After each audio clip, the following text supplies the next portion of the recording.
All right, hello everyone, and peace of Christ to all of you. I hope today together we will learn some more information about the religion. It's called Islam.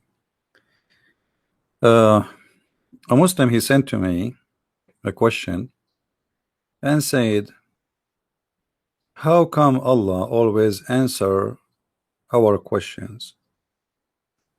And he said, please don't put my name in the screen. Okay. How Allah always answer our question? I mean, this was very shocking for me. I thought Allah never answer any question. A Muslim saying to me, how come Allah always answer our questions? I mean, is that, are you serious? Like what? What is the questions Allah always answer? I'm not sure how I can work this out and how we can make this come true. Is it a fantasy? Is it a dream? Is it the Muslim wishing something to happen? So today we will examine if this is true or it is just a person he wish that his God answer anything. And let me be sure that I'm going to be in Skype. So if there is any Muslim would like to call us and join us in the topic. Here we go, we are in Skype already.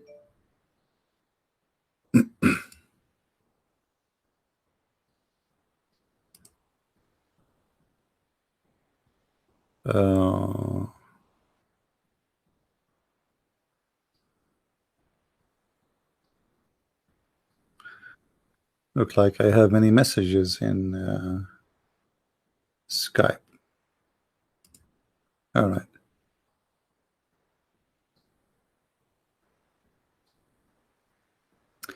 All right. So our Skype is open. This is what happened to you if you are Christian Prince. You open your Skype, you get scared, like endless messages, and same as Facebook. Answering questions is something very important for us as a human being. A person, he exists as a human being when he get the answers and he asks questions. Yes, Ahmad, why you are calling, Ahmad? I am calling you because I want to prove you that you lied the other day. What I lied? You lied about the salat. You said when we start the salat, we say Allahu Akbar 3 times. And this is not true. Okay, let us make a deal. Let us make a deal. If I show you as a Muslim cleric starting the prayer by saying Allahu Akbar 3 times, are you willing to open the camera and do the monkey dance? You can, and you, not only you, every one of your subscriber. My friend, let us make a deal. Don't waste my time. Don't you want to get me busted? Of course. Okay, who is the one who started the prayer, you or the Imam? Let me. Who is the one who started the prayer, you or the Imam? Let me speak. Abdul, you are speaking. You are calling me to get me busted, right? I'm giving you a chance to get me busted. If we show a video for everybody, your Imam is starting the prayer and saying Allahu Akbar 3 times, what you will do? What you will do? Are you willing? Aren't you? Abdul, listen. I have no time for kids. Either you say yes or you say no. Because because the 3 times thing is. Don't you want to get me busted? Don't you want to get me busted, Abdul? You are a stupid idiot like all of you. Either you say yes, I challenge you, and I will do the monkey dance in the camera. I challenge you. Okay. Go to the previous video, you idiot. Okay. Okay, go. The challenge is all right. That we the Muslims, when we start, first of all, you are not a Muslim. You are not. You are not, because you do not know how your Imam start the prayer. How come? You do. Okay, You let will us not make know. the challenge. If I show you right Challenge, now I challenge you. I challenge The Imam you. of Mecca, the Imam of Mecca. You know what Mecca? The Kaaba, the highest Imam for you to pray for you in Mecca. If But I show you how he there are do, different prayers. You will Abdul, pray regularly 5 times, Abdul, Abdul, Abdul, Abdul. but Listen, either you say yes or no. maybe What maybe? Don't tell me maybe. Either you say yes or you say no. regular prayer he did Regular prayer, perform. regular prayer. So this guy not regular prayer. The Imam of the Kaaba is making Allahu Akbar 3 times. Is not doing Prayer regular is prayer. prayer. Abdul, Excuse me. Abdul, let your Prayer. daddy You know call me. prayer. Abdul, You know I'm going to post the prayer link. is So different from the everybody, regular everybody will see 5 times how prayer. stupid are you. You are a Everybody stupid will see how person. stupid are you. Sir. Huh? Should I play the sound for you? Huh? Should I Play play the sound. sound? Should I play the sound? الله أكبر الله أكبر الله أكبر لا إله إلا الله الله This is أكبر this is not الله how we أكبر speak prayer. First ولله الحمد. Abdul, do you see how many times he said Allahu Akbar? Listen, listen, listen, listen. You have to do the monkey it is dance for which me right prayer? It now. is which prayer? It is الله Fajr, Zuhur, Asr, Maghrib, Isha. Which prayer? Tell me. Stupid idiot. Then Go, I can go. verify it. Let your dad call me next time, okay? What a donkey. You didn't learn his name. You didn't learn his name. Everything in your religion is based on number 3. Allah, Jibreel, Muhammad. Everything in your religion is based on number 3. And when you start the prayer, yes, the Imam he called for the prayer and he say Allahu Akbar, Allahu Akbar, Allahu Akbar. And when your prophet he enter a place, he say Assalamu alaikum 3 times. And even just to show you how stupid Muhammad is, even when he go to the bathroom, he told the Muslim to shake their penis 3 times. Your religion is based on number 3. Everything. I want to show you, and I don't have time for kids. Just get lost. Don't call me again. Get you busted. You fail. Not only you say it 3 times, you say you repeat yourself. What a potato. Let us continue. Any Muslim wanna call us, either you are willing to take the challenge or not. I have no time for kids. If you call me to challenge me, you better take the challenge. Either you say I'm going to do the challenge or not. You challenge me, I prove it. We Muslims, we don't do that. Allahu Akbar. Who? You are not a Muslim. You are just a kid. You do not know what Islam is about. Not even one single Muslim from those who they are listening to me, they knew what Islam is about. And this is my challenge. Who is the one who wanna call me and tell me what Islam mean? What is the name of the God of Islam? They don't know. They don't even know how to say the name of their God correctly. They do not know the real name of their prophet. They do not know what Allah mean. They do not know what, if Allah 1 word or 2 words. They know nothing. This is a cult based on nothing, have nothing, and answer nothing. And when you ask a Muslim scholar a question, he says to you, Allah knows best. Allah knows what? Allah knows best. But who is the one who knows best in Islam? Nobody. Because Allah does not exist. Have you ever heard of religion based on Allah knows best?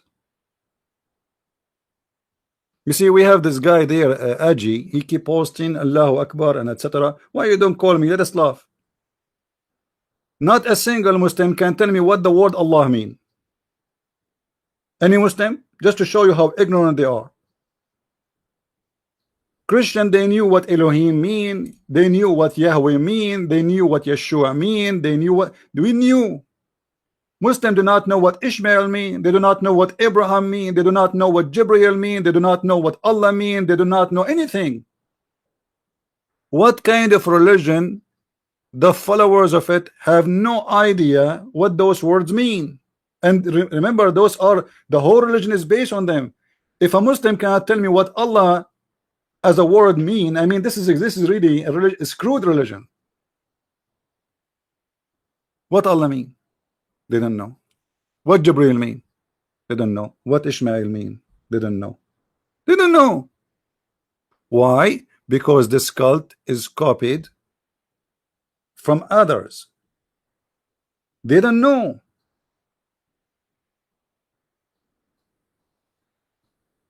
They copy the names of foreign language and they use it in their cult. But what Jibril mean, nobody knows. So how we will know? You know, before we ask the Muslims, and the funny, this kid he is thinking about it for the last 2 days. When we ask the Muslims, okay, in the Quran, let's switch to Arabic as an example. Not only do they not know what the names mean, they do not know even who are they. As an example, here we go. This is the word Israel. Israel. Okay. If you ask any Muslim what Israel means, they do not know. They have no idea. Okay, how this name end in your book? Okay, okay. Forget about you do not know what the word Israel mean. Who is Israel? They don't know. Do you believe it? Who is this guy Israel? The Quran keeps saying Israel, Israel. Look how many times. Look all over the Quran, 41 times, 41 verses. The word Israel appear. Not even once the word Palestine appear. Do you believe it? What Israel mean?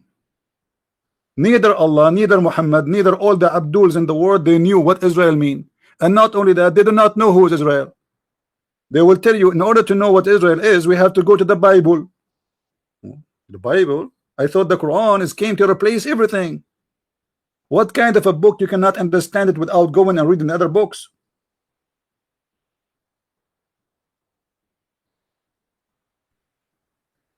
Any Muslim can explain to us? Who is Israel and what Israel mean? They don't know.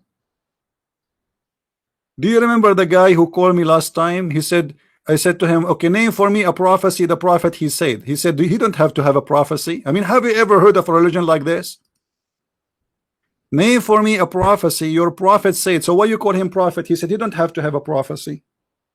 You don't have to have a prophecy, yet you call him a prophet. I mean, isn't it this is something? Look how many times the word Israel appear. Okay, who is Israel? Who is this guy Israel? I am a person who want to learn about Islam, and I want to convert to Islam so I can get 4 women. I like to go to the restaurant and hold 8 hands between my hands, and I say to all those women at once, I love you. I want to date 4 women in the same time, halal. I want to take them to my bedroom. I want to do jungle bungle. 4 women with me. Huh? Who want to explain to me if Allah cannot explain? Allah have time to tell us the ant, she said to the ant, hide, otherwise Suleiman will crush you. Like, what the heck? Who care about the ant? What I did learn from the story of the ant. Nice to meet you, ant. And by the way, who in the world wanna believe such a story? Suleiman, he went to the valley of the ants, and one of the ants, she said, and Allah is reporting the ant, the creator of the galaxies, not galaxy, not one, galaxies. He is telling us a story about the ant. She said to the ant, I mean, this is cute. This is amazing. Yeah. I cannot believe it. I mean, this is something, man. And you are telling me Allah is not a cute God? Look at this. Look at this. It's very beautiful. Till when they reach the valley of the ants, an ant explained, "Oh ants, enter your dwelling, lest Solomon and his armies crush you. What the heck? This is so much. This is so cute. I feel like I am 5 years old kid again, and my grandma is telling me a story. So Allah have time to tell us about this crap. He don't have time to tell me what Israel. And how in the world you Muslims believe in this? Suleiman, he arrived to the valley of the ants. What is that in California? There's a valley for the ant. Like in the whole earth, there is only one place you can find ants. It's called the Valley of the Ants. Take a note, please.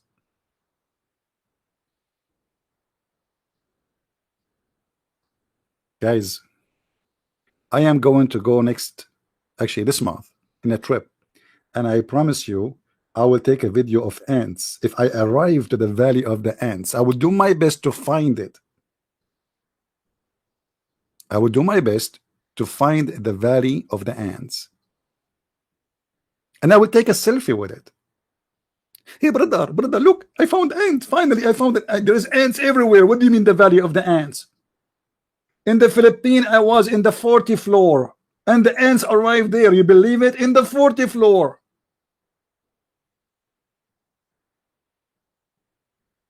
I mean, they like high buildings. I think they are doing. I was thinking, why the ants going to the 40th floor? Why? I got one answer. I think those are committing suicide. They go too high and then just jump. I don't know. I could not find the answer yet. So he arrived to the Valley of the Ants, and Suleiman, he heard one of the ants, only one. I mean, there's like in the Valley of the Ants, how many billion ants they are talking, brother? Only one ant he heard. Why?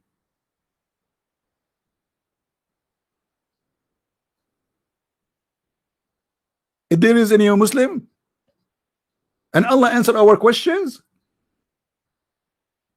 Can Allah answer us now? How in the world this guy, he heard only one ant? What happened to the rest? They were mute? Silence. Silence.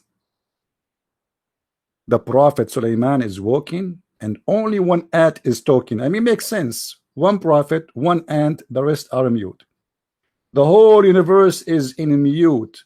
And this prophet, he can hear ants, which they don't talk because ants are mute. Guys,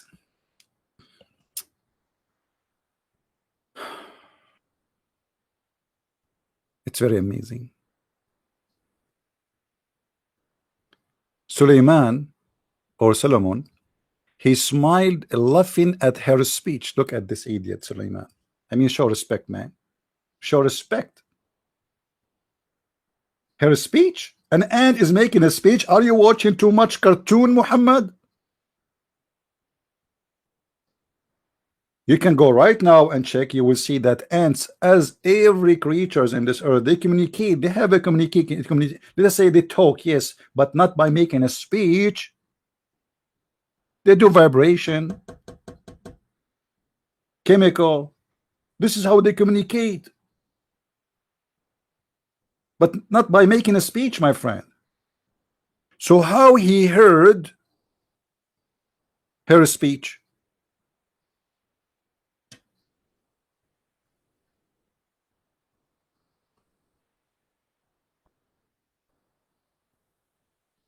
If we go back to the story of Israel, we will find the answer, because Muhammad, when he moved to Al-Madinah, the city of Yathrib, he lived between the Jews, correct? This city, this town is full of Jews. And this is where Muhammad, he got all his dumb stories. The ant speaking to Suleiman, those are from the Legion of the Jews. You can go right now and search them in the internet. They are repeated for thousands of years. This is not something new. But the Edith Muhammad, he took it as something serious. He put it in his book as a read a story. Flying carpet of Suleiman. You know, the Jews, they make a lot of stories about Suleiman. Like Suleiman, he can do things nobody can do. You have a flying horse, flying carpet, flying mule, flying blah blah blah blah. This guy, he have a jumbo mambo kingdom. So Muhammad, he lived between the Jews, and whatever the Jews they say, he like it. You know, his antenna is like, and he was writing down the information. The Gustavo. The Jews, they talk, they tell false stories, stupid stories, and Muhammad, he take it, he put it in his Quran. Everything you find in the fairy tale stories of the Jews, you find it in the Quran.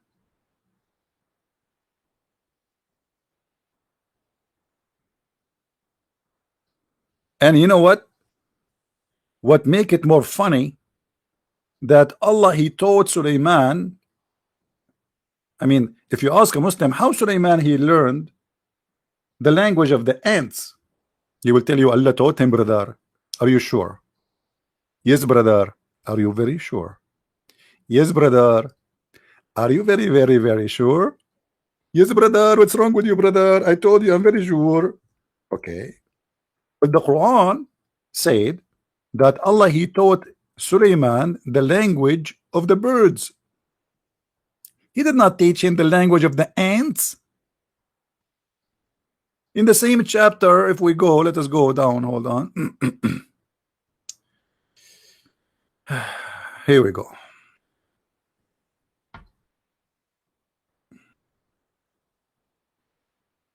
Let us go.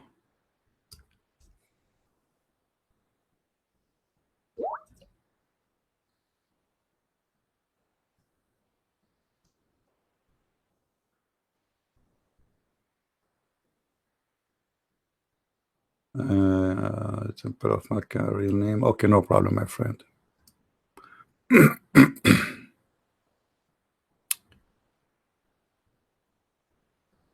What happened here?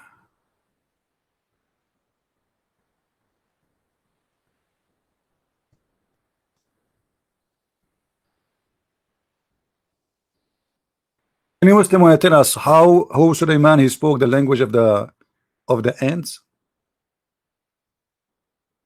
Any Abdul?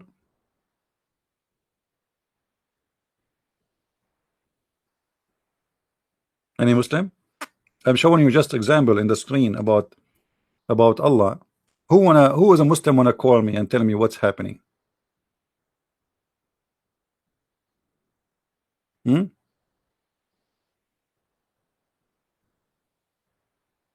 Who is the Muslim wanna tell us what's happening here?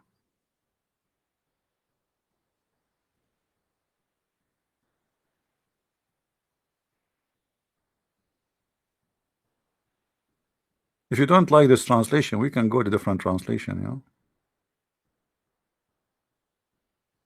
Allah, he taught him the language of the birds. So Allah, he taught Solomon the language of the birds, and he starts speaking and understanding the language of the ants. Is it considered in Islam that ants are birds? Is that true?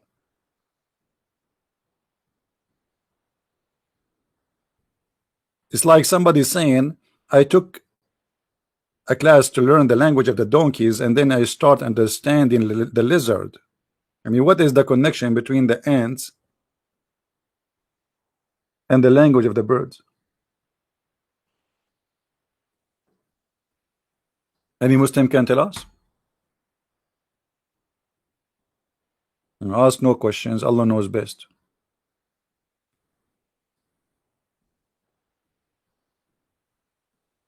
He learned the language of the birds. And why Allah he taught Sulaiman the language of the birds? What the point? Hey Sulaiman, can you translate this for me, please? I want to say, anyone want to debate me? I want you to translate that to the chicken. Sulaiman, please go translate. Okay, thank you, Sulaiman. Should I pay you something for the translation? The language of the birds. I mean, do you think the birds have one language? Why, they are one kind? What do you mean the language of the birds? Have you ever heard a turkey making a sound the same as a chicken? You never heard of a bird doing this? This is not like. So what do you mean the language of the birds? Obviously, they have different languages. So what do you mean he taught them the language of the birds? Obviously, the one who made the Quran, he thought that all birds speak one language. But maybe because they eat different food, brother, this is why the voice coming differently. You never heard of that dog? Walk, walk, walk, walk, walk. How we can say we taught them the language of the birds? Does that mean he took a class for all like dogs? I mean, can you imagine how many birds we have in the earth? I mean, how many kind of birds? All of them. He taught him the language of the birds to do what exactly? I mean, why Allah did not spend time to teach him the language of mankind? There is many human beings in this earth who speak many languages. In India alone, there's thousands of languages. So Allah have time to teach him the language of the birds? Who? Why? What he will do? He will go and preach and teach to the chicken?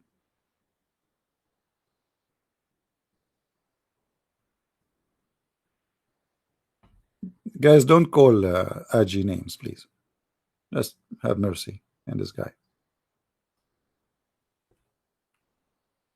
Poor guy. Any Muslim want to answer us? By the way, I'm thinking to start a classroom to teach chicken language. And then after we finish the chicken language, we will start doing Turkey language class. And etc. Like, and by the way, I'm going to charge you high money. I'm sorry, because there's no other teacher can do it. I'm the only one who can do that, because Allah, he taught me the language of the birds. And I will make you sign a disclaimer.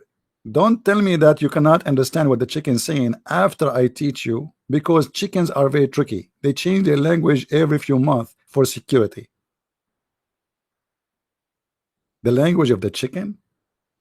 Allah, he taught him the language of the chicken. Why? Allah answered our questions. Here we go. I just simple question. Why Allah taught him the language of the birds? He taught him the language of the birds, but yet he understand the language of the ants.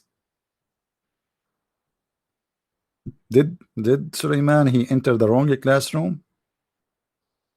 He thought this is for the bird, but it was for the ants. Somebody told you that ants and birds are the same?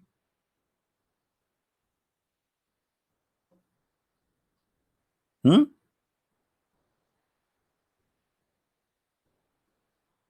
Who is a Muslim who not call us and tell us how Allah he answer your questions? Until now, I don't see any Muslim. Like, here we go. I ask simple question. Who is Israel? By the way, my voice is not good, so forgive me if I'm not going to speak long today. My voice is kind of. I think I ate too much chicken, or maybe I was translated too much the chicken. I don't know. And just to show you, not only Suleiman he speak the language of the birds. No. Muhammad he do.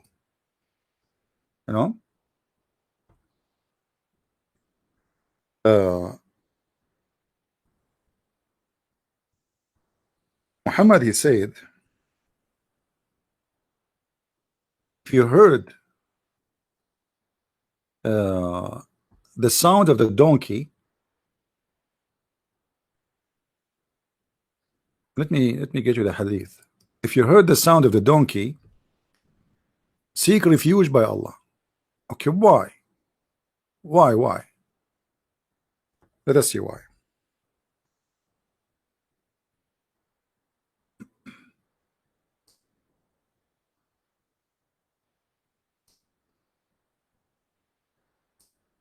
I cannot find this one here. Let us see. We should find it actually. Doesn't make sense. I hope they will not hide it, but I think I saw it here before in this website in English. All right. The Prophet Abu Huraira reported that the messenger of Allah, may Allah bless him and grant him peace. Doesn't say that in Arabic. It says may Allah pray on him and salute him. When you hear the crowing of the cock in the night, it has seen an angel. What? What?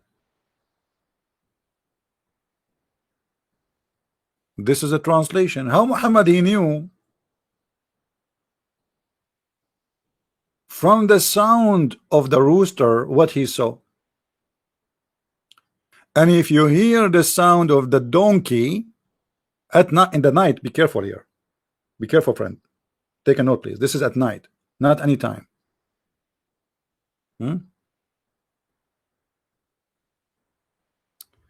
Look at this here.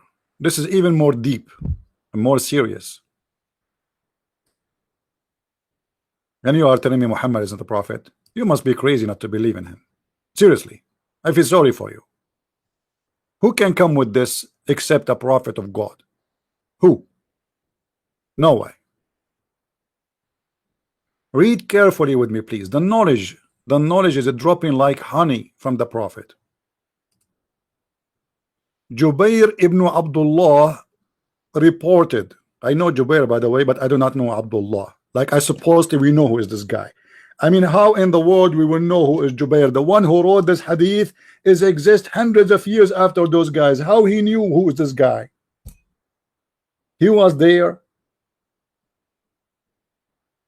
And the Muslim will say to you, wouldn't accept your Bible is written 60 years after Jesus. What? 60 years after Jesus? Who said 60 years? It says that I can show you. Okay. Now you have somebody telling you about Jesus and about Muhammad 300 years after Muhammad, which means 900 years after Jesus. Yet they say it's Sahih. Sahih. It is Sahih, brother. It is a Sahih hadith. Read carefully.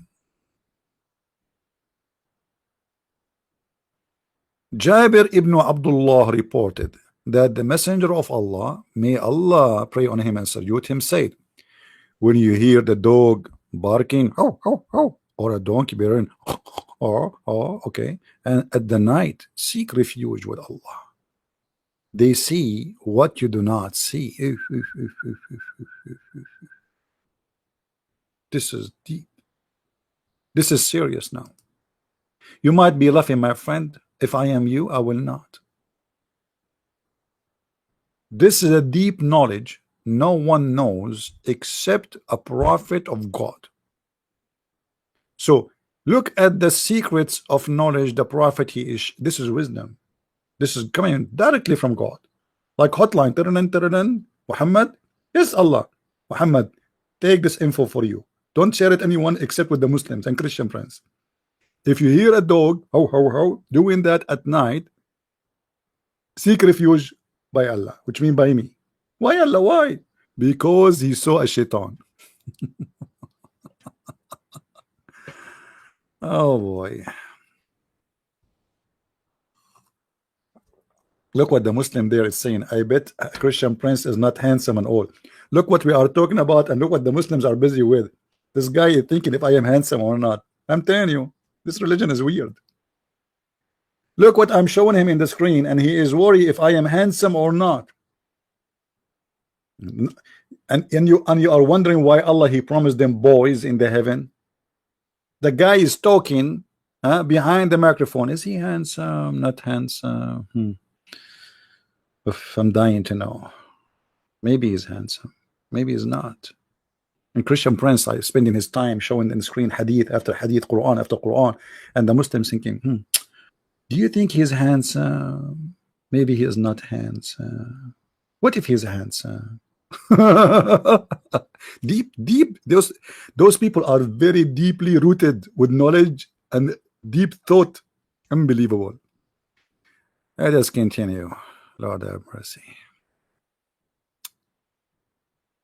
Here Muhammad is giving you his, like, you know how they make a cream from the milk, like the best of the milk, they take it off, and supposedly people, they don't want fat, in the milk, which is very, very, it's not unsmart. I don't want to say stupid, Because if you drink milk without fat, I mean, what, you are drinking water? You are hurting yourself. I mean, you are not drinking milk. Hello. Anyway, people, what you can say. So Muhammad here, he got a lot of milk, and now he want to share the best of it with you. And here we go, bingo.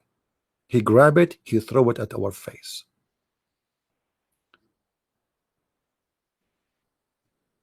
If you hear the dog barking or a donkey braying in the night, seek refuge with Allah.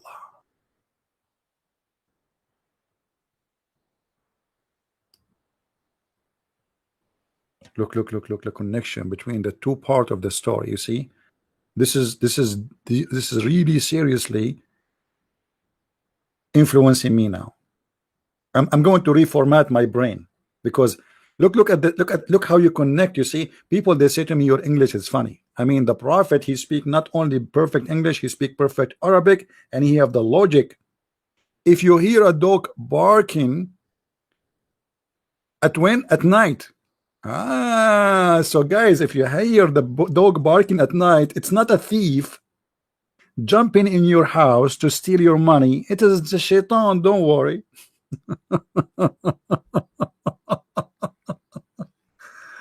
Oh boy. Now I know why dogs, we have them at home at night. But what I can say, I mean, this is deep. It is not the thief trying to steal your chicken and your ducks and your money, whatever you have in your farm or your house. No, it is just shaitan passing by, driving his Lamborghini. I mean, how he knew that? How the prophet knew that? This is so astonishing, so beautiful. I am speechless. I'm gonna talk. I told you I'm speechless. This is too much. And look how Muhammad connected between two animals, the dog and the donkey. Do you know why? Anyone knows why the dog and the donkey?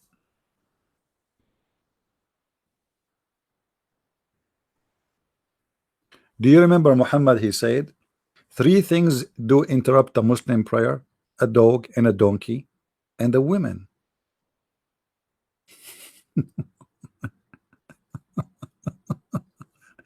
Let it go, let it go. Deep knowledge. Muhammad, he made the women equal to dogs and donkeys. Aisha, she said to the Muslims, you made us equal to dogs and donkeys. Who, Aisha? They are not the one who said that. It's your husband. He is the one who said that. By saying you made us equal to the dogs and the donkeys, you just admitted that your husband Muhammad, he made you equal to the dogs and the donkey.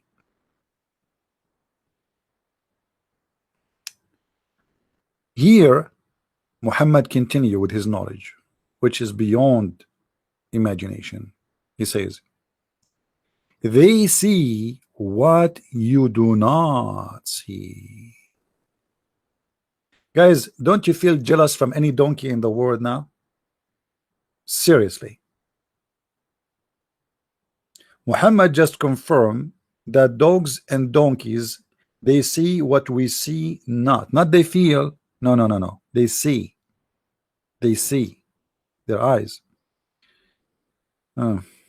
As I know that those animals, they don't even see colors. They are colorblind. They see the whole world black and white. How they can do that? They can see what we cannot see. And what they see exactly? You might ask yourself, maybe my dog now, when a woman walking in the bikini in the beach, he see her naked. No, my friend, he's not talking about this. Maybe my dog, he can see what is inside my pocket. No, this is not what he is saying. Maybe my dog now, he can see what is inside the refrigerator. No, he's talking about something different. Your donkey and your dog can see shaitan specifically. Isn't it weird that Muhammad, he cannot see them? He cannot see shaitan. He could not recognize shaitan. But a donkey and a dog can do that?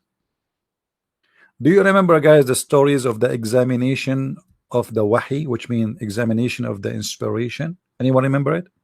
Who remember that story? Anyone remember? Let me show you the reference. Hold on.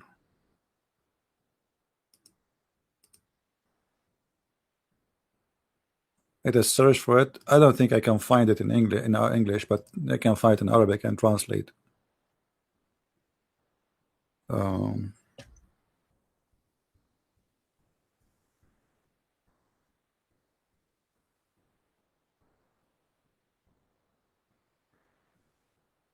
all right, here we go.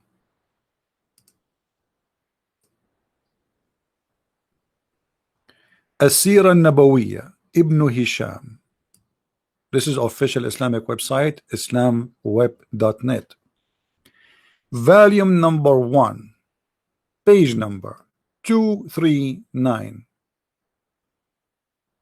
How Muhammad, he examined that the one he see in his room is an angel. You will not believe it.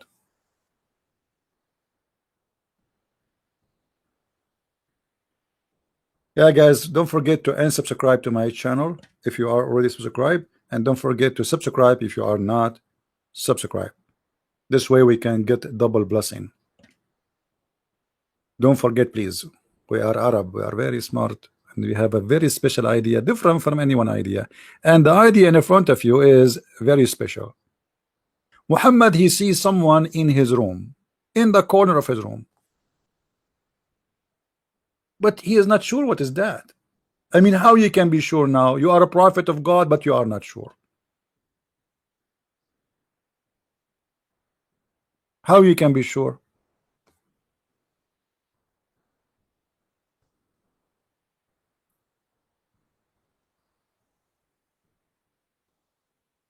The title of this chapter, it's called Imtihanu Khadija Burhanul Wahi. The examination of Khadija of the inspiration of the Prophet. Eesh. Khadija is the one who examined it? How? Khadija looked like she have a degree in inspiration examination. She is the one can tell you if this is coming from God or not. Khadija.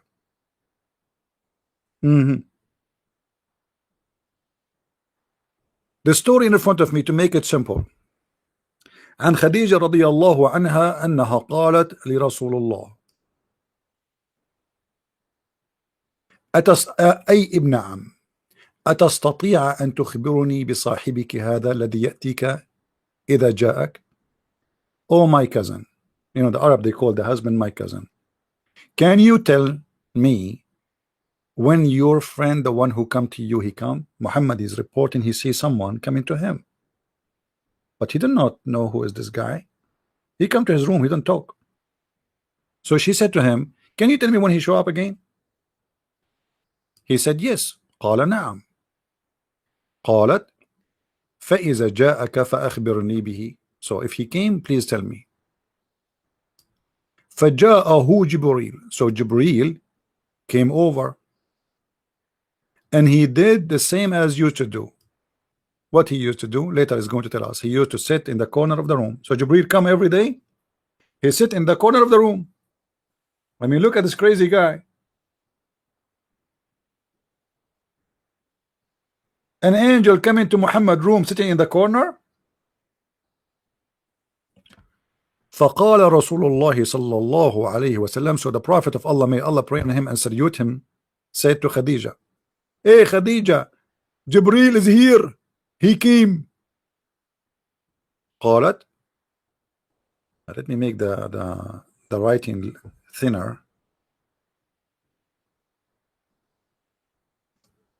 so still you can read the text.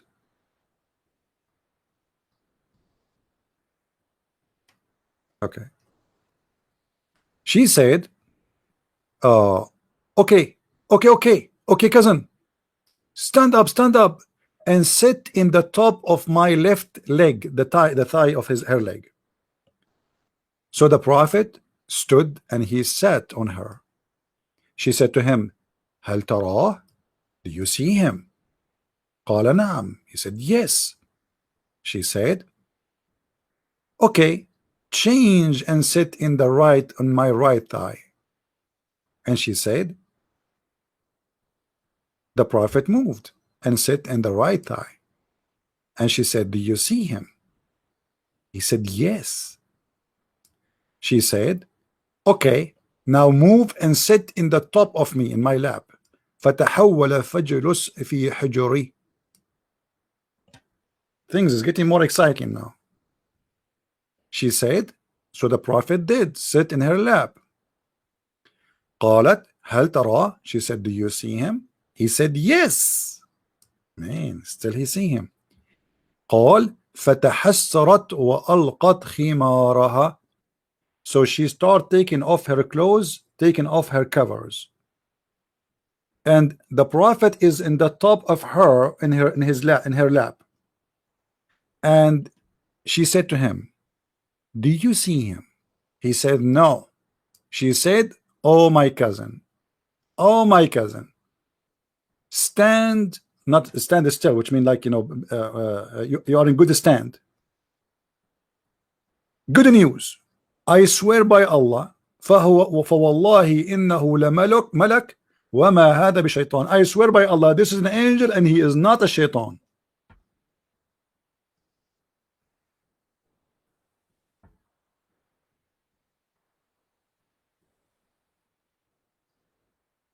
Do you believe it? This is how Muhammad learned that this is an angel, not a shaitan, by his wife striptease and sitting in the top of her in a sexual position. You ask the Muslims why the angel he left. He said because now they will have sex, so he's shy. He decided to leave. I mean, what's wrong with you Muslims? This is how Muhammad confirmed that he is a prophet, by his wife stripping off. And why she cannot see the angel? Only Muhammad can see him. The angel in the same room, and she is in the same room. Muhammad can see the angel in the corner. Khadija, she cannot see the angel.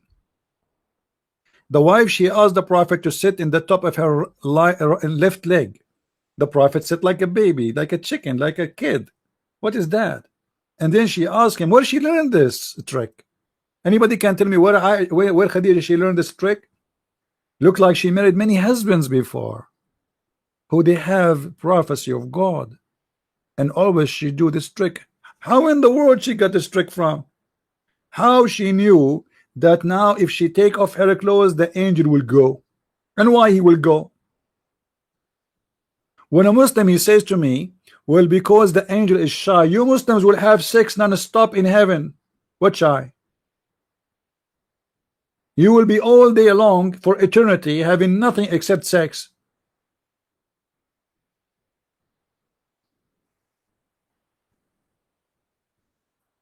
And here we connect this story to the story of the donkey. So how the donkey was able to recognize the shaitan, but Muhammad he needed his wife to strip for him.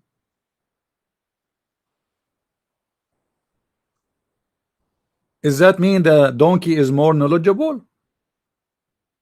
How come Mr. Donkey did not ask his wife to do the same what Khadija did to him? Here we go. The donkey he see a shaitan, but he is not sure. Let us say he's not sure, but in the case of the story in the hadith he is sure. So if the donkey now he want to be sure what he see is a shaitan or not, he's going to ask his madam to strip for him. And his wife she say, okay, let me strip for you. What the heck? I mean, this is the true prophethood, and you are telling me Muhammad is not a prophet?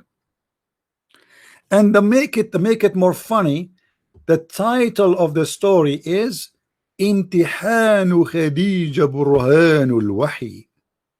The examination, I'm translating as it is, the examination of Khadija and the proof of inspiration. How Islam is proven? By the striptease of the wife of the prophet. And you are telling me Muhammad is not a prophet and you need to prove it? It's proven already. And to make it more funny, look what it says down at the end of the page. I don't want to miss this part. I don't want to miss this part. This part is the best. Many of you will like it, especially the nasty one. Here she said that according to some stories, قال ابن إسحاق وقد حدثت عبد الله ابن حسن عن هذا الحديث فقال قد سمعت أمي فاطمة, this is the grandson of Muhammad, supposedly the son of Fatima, saying about this hadith, and I heard that she made the prophet enter inside her clothes, like in her, between her breast. I mean, isn't it amazing? The prophet, he go between her boobs, and then the angel, he go. Look what it says. إني سمعتها تقول أدخلت رسول الله صلى الله عليه وسلم بينها وبين درعها فذهب عن ذلك عند ذلك جبريل.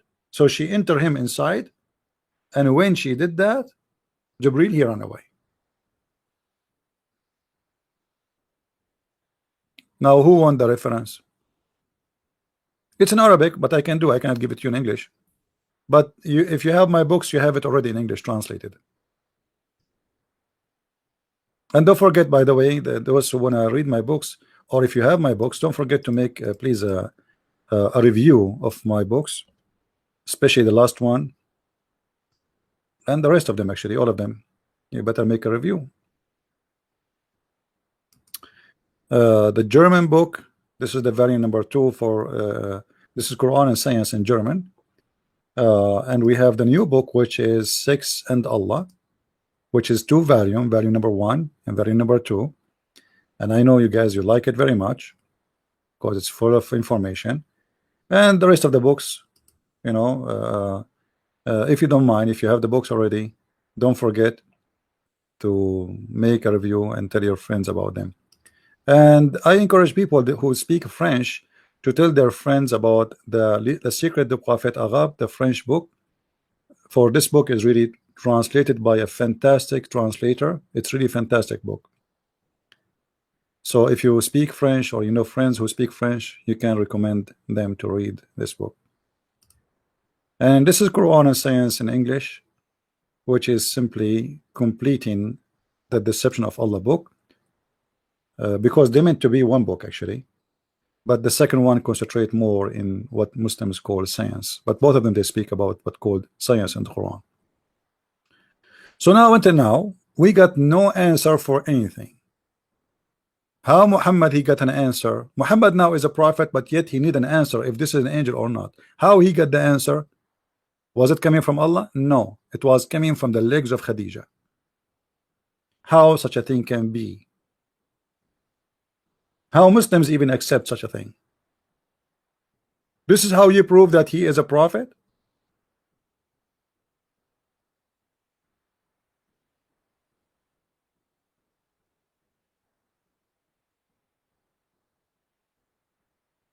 This is the proof that he is happy person who is enjoying being a prophet of God. He sees somebody in the, isn't it a very clear sign that this guy is a crazy guy? Why in the world an angel he come and he sit in the corner of the room? He have nothing to do except sitting in the room. What he's doing there?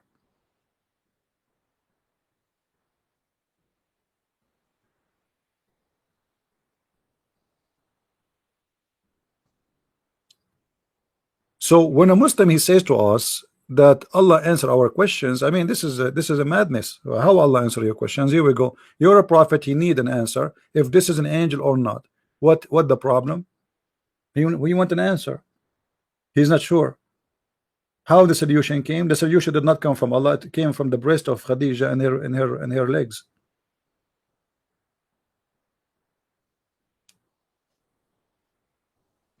And now I have a problem. What if the Jibril came to me? I don't have a wife. What I should do?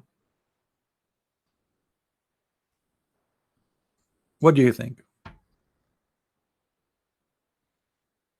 I mean, this is a serious problem. What if Jibril came to me? How I will know that this is Jibril, not someone else? I don't have a wife to do striptease for me.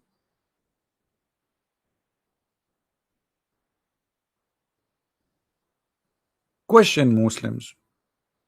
Did the wife of Musa's do the same to Musa's? I mean, how Musa's recognize that he's a prophet?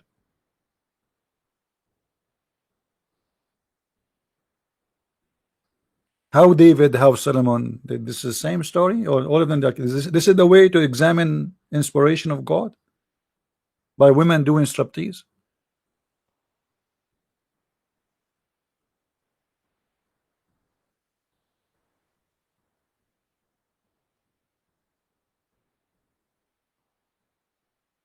So we go back here.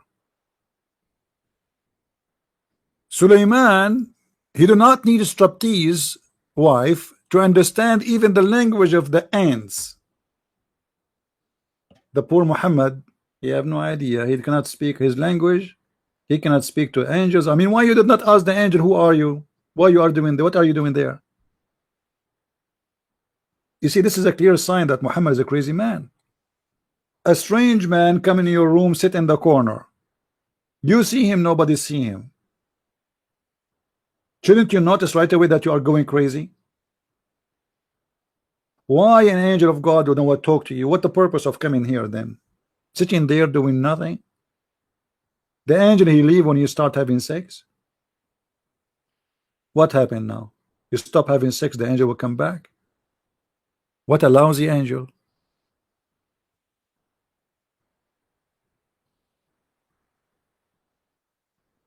Who is the Muslim wanna tell me what is the point that Allah he taught his Suleiman prophet the language of the birds, but yet he understand the language of the ants? And what for? What is the point of this? And what we learn from this story? So now generation after generation they will learn this amusing story. We watch cartoon. Let me watch Sinbad. In English they call him Sinbad, right? What is this?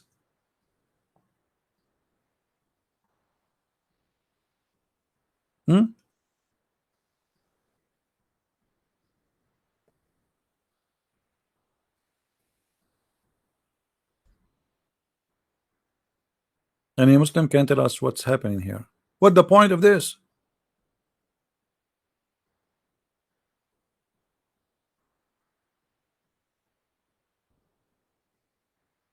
So we ask the Muslims, who is Israel? Not in a single location in the Quran Allah tell us who is Israel, but he have time to tell us all those silly stories. Suleiman going through, he arrived at the valley of the ants, and not only that, just a minute after we find different new story which is more funny and more stupid. Suleiman, he check his chickens. What? He checked the chickens? No, it's the hubu. This bird can be found in the desert. Let me show you how they look like. Do you see how this bird look like? So you get an idea now.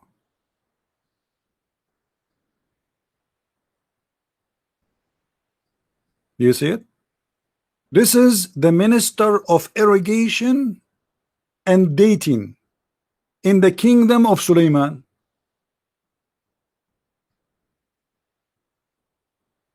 Do you believe it?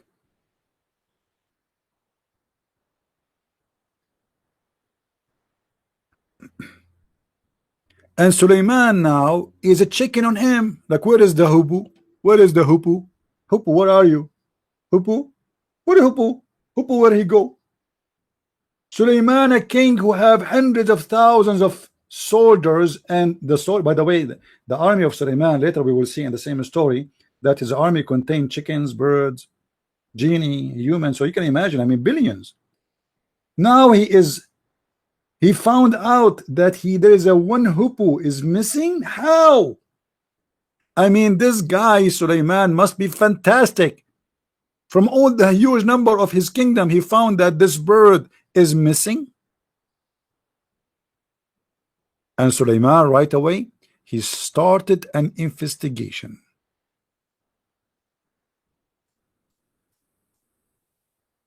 This is a very serious stuff, guys. Imagine you are a king and you find a bird from your kingdom is missing. I mean, do you see how horrible that is? So now Suleiman, he is so upset and he decided to do something about it. What Suleiman would do? Read carefully. And he sought among the birds and said, how is it that I see not the hoopoe? Or he is among the absent? Like, what the heck? There's absent birds? How you dare? This guy, he take a list every day by the names because they are army. I told you they are army. They are right. The soldiers, they have numbers. Yes, sir. Yes, sir. Drill sergeant. What's your name? Yes, sir. Yes, sir. I'm here. So Suleiman is checking the birds and he found the hippo is missing. And look what Suleiman he said. Suleiman is getting now seriously upset. You don't want to know what Suleiman can do when he get upset. I verily will punish him. Not punish him, punish him. Remember, Suleiman is a Middle Eastern like me. We don't say punish, we say punish. I verily will punish him. Like me and Suleiman and all the Arab, when we go to the grocery store, we don't seek shampoo, we look for shampoo. Do you have shampoo? And he asks you, what shampoo? You said, no, shampoo. Okay, what kind? A shampoo. It doesn't matter. So now Suleiman, he checked and he found that the bird is missing, and now he is making an oath. I swear, I verily will punish him with a hard punishment, or verily I will slay him. Look what the heck, things is getting messed up. This bird now is going to lose his life. How you do that, bird? You leave without permission? Suleiman is going to slaughter him. And you are telling me the Quran is not a serious book of God? Who is one of you who said that to me? How dare you? This is not only serious, this is the top secret information. And the Muslim, they say that all of this is written in the board of Allah. So this is not only written in the Quran. No, Allah, he have a board, protected board, if you remember, in the Quran, and he put it between the eyebrows of the angel Israfil. So between the angel Israfil, all this information written there. That Suleiman, he said, verily, I will punish him. Verily, I will slay him. But look, we have to be honest here. Suleiman is a person of justice. He said, or he verily shall bring to me an explanation.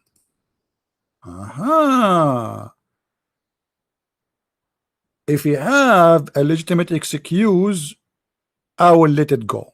I mean, do you see how nice this Jewish king? This is the first time I heard that a Muslim saying the Jewish are nice.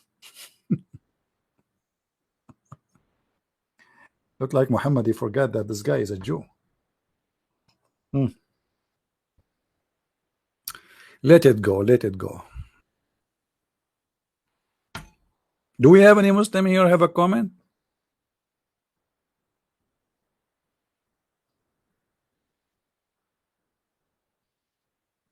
Don't forget again to subscribe or to unsubscribe if you don't like what we are saying.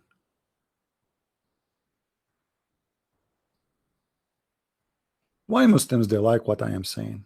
I ask myself the question.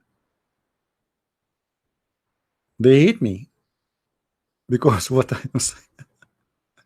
Because you know, a Muslim, he listened to me first time, he would go crazy. He would be so upset. But it doesn't matter really how upset he is. sooner or later he will find out that everything I'm saying is true. I mean, I'm showing it, reading it, and nothing of my own. This is God. This is God talking. Do you really believe that God will tell us such a silly, stupid story? A guy, his name is Suleiman, checking the birds. He found the bird is missing. A guy, his name is Suleiman. He checking he was walking. He heard an ant speech. Do you know what God mean? You know, when you Muslim, you say Allah is the one who created the universe. So now the one who created the universe, he have the time to tell me about the ant and Suleiman and this bird and Suleiman. And now what this bird is doing? Where does bird go? This bird, he fly all the way to Yemen. And he found there a queen. And this queen, she have no hair in her legs. Ew.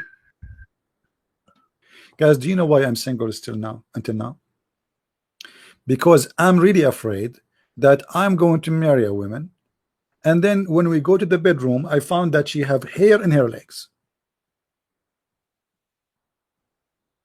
You don't want that. That is scary. A woman and she have hair in her legs, that is no. I prefer to stay single forever. And then Suleiman, he took his flying carpet with 600,000 chairs on it, and he put his kingdom ship equipment in the top of it, and he flies all the way to Yemen. Flying carpet carrying 600,000 chairs. Somebody call Airbus. Somebody call Boeing 777. Tell them what Tell them what we in the Middle East, what we did before. You see, you Western, you say you made an airplane. Look what we have. We have airplane can carry 600,000 chairs, and all the camels and the donkeys and the horses and the goats and the birds and the chickens in the top of it. When you can do that.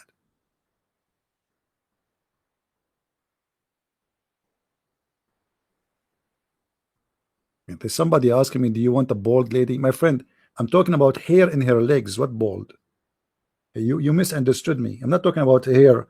The bird, he went to find a woman, she have no hair in her legs, not bald.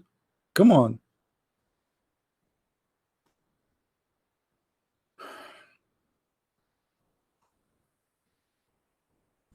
And you are telling me Islam is not from God? Who can come with this except God? What's wrong with you?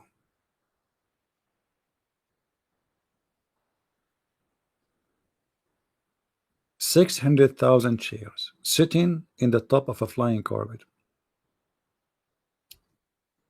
How the flying carpet fly? Anyone knows how the flying carpet work? I mean the technique. Who of you here is an engineer? Airline engineer?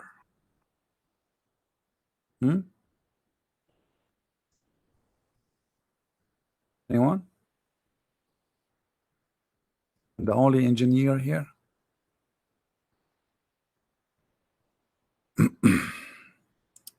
In this chapter here, the same chapter, chapter 21, verse number 81, it says that Allah, he gave the command to Suleiman to command the wind.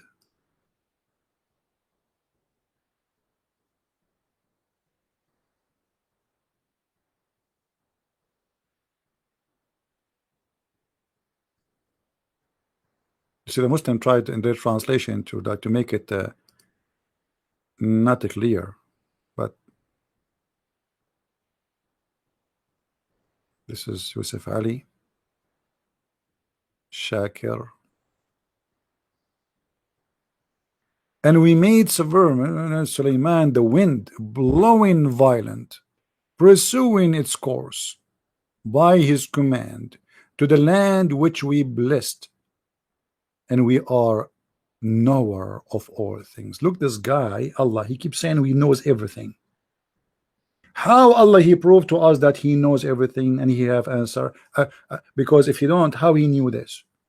How he knew that Sulaiman is controlling the wind and the wind carry his flying carpet? So what Sulaiman does, he jump with his army in the carpet, and then he ordered the carpet, the wind, to go underneath the carpet, and then the carpet fly. And then he ordered the wind to go in certain direction. And the direction of the carpet, by the way, by noon time is a travel of a 1 month. Yes, yes, 1 month. Right. What, you don't believe me?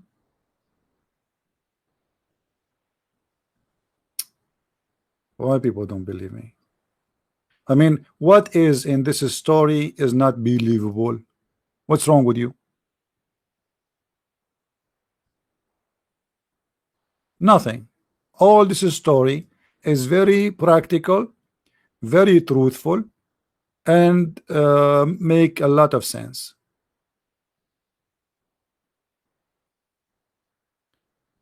Let us see if we can find the interpretation for this verse, so the Muslim will not say I'm making things up. You know them.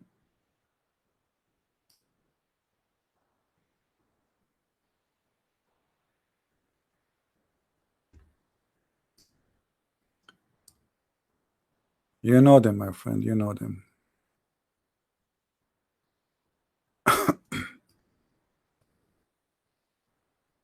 Okay, let's go. Let us see here first. This is a Jalalain, Tafsir a Jalalain. Tafsir, for those who do not know, mean interpretation. And we disposed for Sulaiman the wind to blow strongly. In another verse, it's described as being rocking, to blow softly.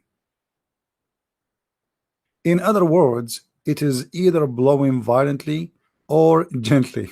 I mean, look at the interpretation, how nice. Either violently or gently, you take it. According to what Solomon wanted. You see, like, sometimes you push the gas, like the car go crazy. Sometimes you go drive softly. I mean, it depend what Sulaiman want. Makes sense. Making its way at his command to land which he blessed, namely Syria. What? But this guy, he went to the king of Yemen, queen of Yemen. What Syria? He's going to Syria? Are you sure? Let us go and see the interpretation of Ibn Kathir.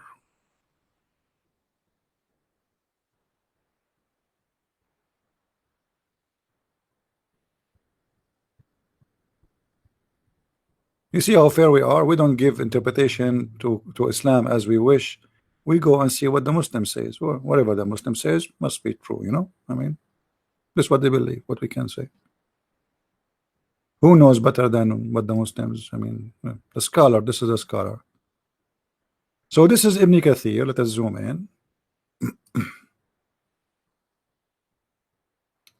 The book of Ibn Kathir.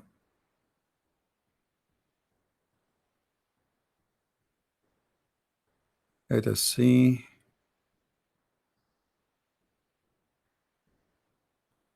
Where he speak about the flying carpet. Here we go. And we subjugated the mountains and the birds. This is the, hold on.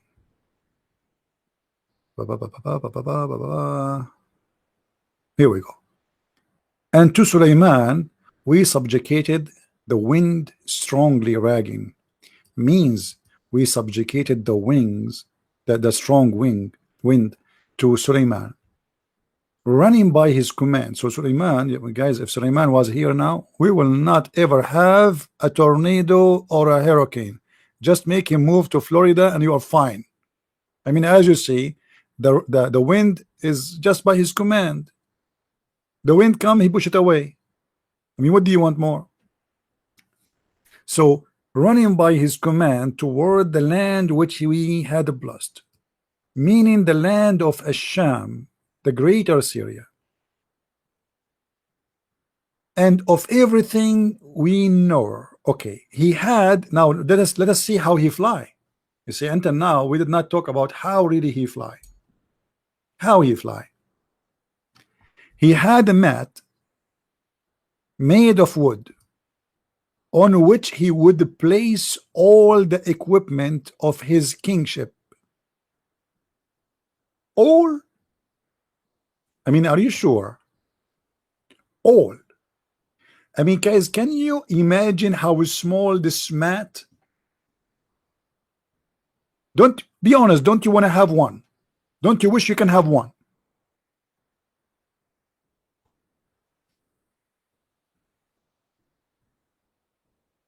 Don't you? Imagine if Trump now he decide to place all his war equipment and his kingship on a flying carpet. That's really amazing. So beautiful. And Trump, he sit in the top of it and his funny hair fly in the wind, and he is in the front because he's the king of the country. What we can do? He's in the front. He will sit with Melania Trump in the front. And Trump is going to tweet in his Twitter where we are flying. Isn't it beautiful to be flying as an American? And he will change his slang and he will say, "Make America fly again." If that's deep. Make America fly again.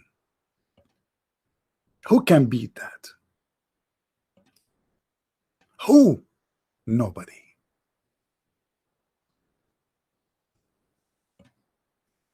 Make America fly again. Oof. I have copyright over this, by the way.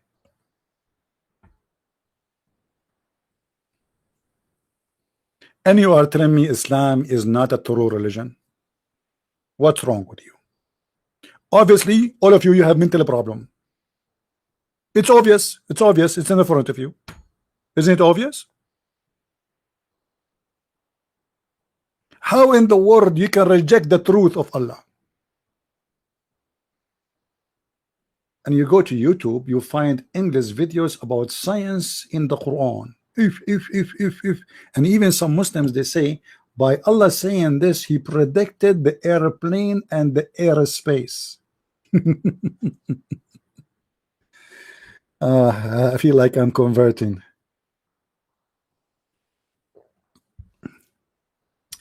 Guys, be honest, be honest, be honest. Do you enjoy listening to me or not? Be honest. Can you find better entertainment than this?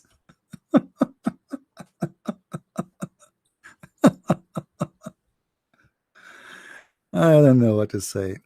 It's sad, but it's funny. What we can do? I mean, it's sad that there is a billions of a human being they believe in this garbage.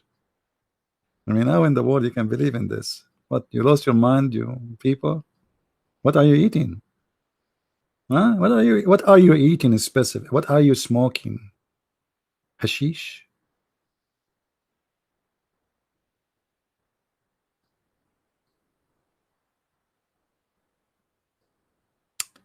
Yeah, actually, you know what? Let me tell you this: a break, commercial break. Once I was in a church. The priest he came to me. He said, "Can I ask you for a favor?" I said, "Yeah, sure." He said, "You know, during the service, we have a lady. She stay with the kids in there, like a nursing room, you know, and she did not show up today, and I don't know who can do it. Can you stay with them?" I said, "Okay." You know, so they took me to the children room, and those children, and he warned me. He warned me. He said, "They will drive you crazy, huh? I'm telling you, they will drive you crazy. They are kids." I said, I know what kids is about." So I went there, and then the service is over, and everybody came out of the church to come and get their kids. They came and they thought the room is empty because there's no sound, like there is no screaming, there's no jumping. And they enter upon the room, and all the kids are sitting and their mouth is open, like, you know. And I was telling them a story. And then he said, "Okay, kids, let us go." And the kids for the first time ever. Usually they want to just go, they are bored. They said, no, no, mom, no, dad, no, no, no, no, we will not go. You know, like what happened? What happened? They don't want to go. Everybody like, what happened? Those kids usually they are doing the opposite. So I made the family stay until we finish the story, you know, and they don't want even their parents to sit and listen. They told them, no, leave, leave, leave, close the door, close the door.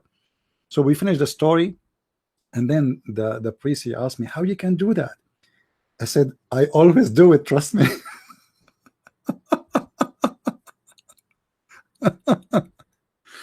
You know, kids are very, very beautiful, but always you have to adjust your level of language from speaking to an adult to a child. Don't, when you see a child, don't ask him how's your school. I mean, what are you talking about? He hates school. So you have to be a kid with them. You have to be a child like them. Anyway, you know, life is full of let us say knowledge, and some of us, they have it but they ignore it. They put it in dark, like a dark corner in their dark room in their brain. They don't want even to use it. Knowledge is always around us. All what we need to do is to use it. And this is the story with the Muslims. The Muslims, they are plain blind. You give them the knowledge and they like it inside the dark room because this knowledge is scary for them. They don't want to see it. They don't want to know it, but they knew it's there. A Muslim is listening to me right now. Can he deny anything I said to be false? Can he deny that this is not what is written in your books? Can he say Christian Prince is lying to you? He cannot.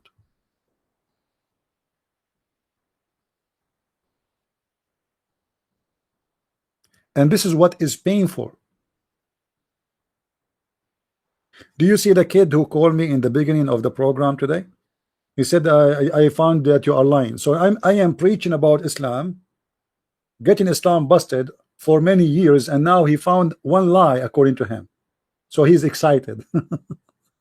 And then he found that he is the one is stupid, not me. They are watching, they knew everything I'm saying is true. It's in the front of you.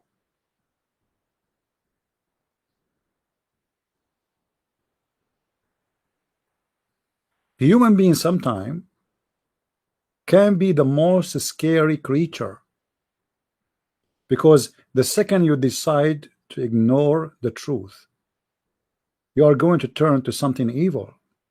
You see, because there's two sides of life, either the truth or evil. There's no so-so, there's no gray area. Either you are with God or you are not with him. There's no so-so. You cannot say I am with Satan and with God. You know, once I remember a Muslim, he said to me, well, we Muslims, we believe in Musa's, and we believe in Isa, and we believe in Muhammad. So if Muhammad is not true, we believe in still in Isa and Musa's, and we are saved.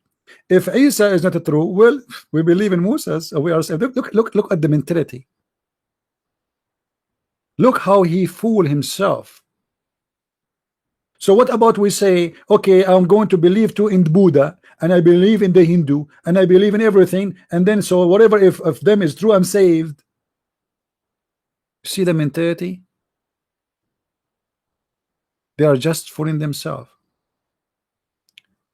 This is what is in your religion. God, he gave a prophet a mat, and this mat can fit for 600,000 chairs. And by the way, the one who might say, where we can find me the 600 chairs, call me, challenge me as a Muslim, and I will show it to you. 600,000 chairs. This is not the only space. This is only for those who will sit. Because remember, there's genie, there's a chicken, there's birds, there's horses, there's donkeys. So you can imagine how big this flying carpet is. And then the story continue. So he command, look guys, look, it says his kingship, horses, camels, tent and troops. We have tents. We have tents in the top of the flying carpet. Do you see it?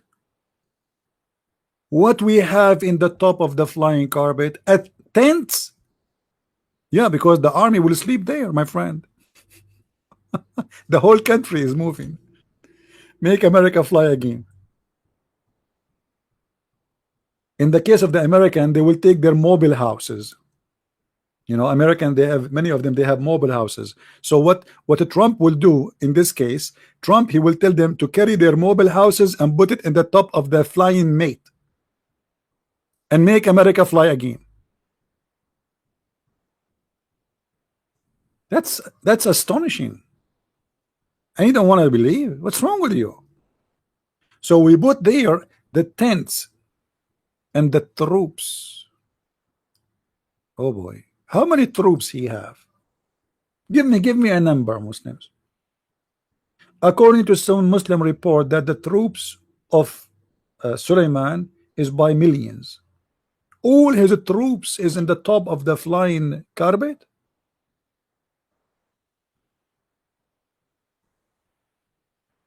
Then look guys, look at the logic. You see, he don't fly just to fly. No, he put everything first. Look here, there's some intelligence in the story. He placed all the equipment. All the equipment. I mean, can you imagine how much equipment we have talking about? Equipment of the old days of war.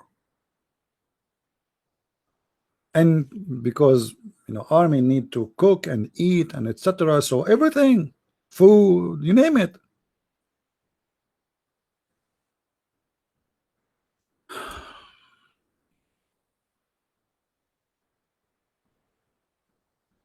I don't know what to say. I wish I am good in drawing so I can draw this.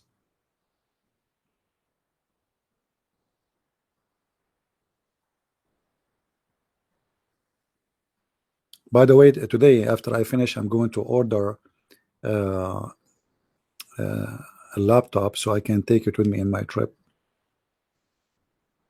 so we can make videos for you when we are away. All right, and I hope people will help us and support us in buying the new laptop. I was thinking about buying a flying carpet. Shall I do it? Flying carpet. And guys, I turn my YouTube while I'm flying, and we share with you live streaming. And you can imagine the internet of Allah, how powerful it is. Yeah, I'm going to buy a laptop which is capable of can handle, you know, a broadcast, because when you do all those things, if you see how many windows I have, and I have those programs, they are very, very heavy. So I cannot just buy a laptop, normal one. It have to be heavy duty, and they are costly. Anyway, yeah, you can ride with me, my friend. You can ride with me for sure, but just be careful. I prefer people who have lice to sit next to me, because we are coming from the same place, the lice club. The Prophet, he said that Allah, he examined his prophets by lice. So I like to sit with the highest people, because look, like according to Muhammad, the more lice you have, the more you are close to God, to Allah. So you have to be, you know, you need to be a lice person, so you can sit next to me. You know, you have lice, I have lice. That's really nice, you know. And we take selfie, and the lice is walking our shoulder, from my shoulder to your shoulder. I mean, can you believe how beautiful it is? Like we are brothers and sisters by lies, because the lies will suck your blood and my blood now. So our blood is mixed.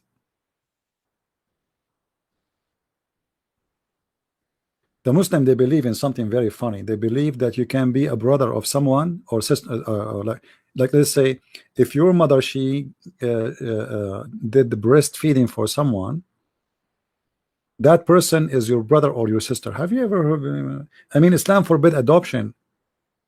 Islam forbid adoption, and now you are telling me if I drink the milk of someone, a woman, I became a brother of her son? What? Are you sure? And this is only if you are a child, by the way. So if I suckle, if I drink the, by the way, this is about suckling, not just the drinking. No, it have to be suckling. So if I suckle from the cow, I will be a brother to her baby. Oh boy.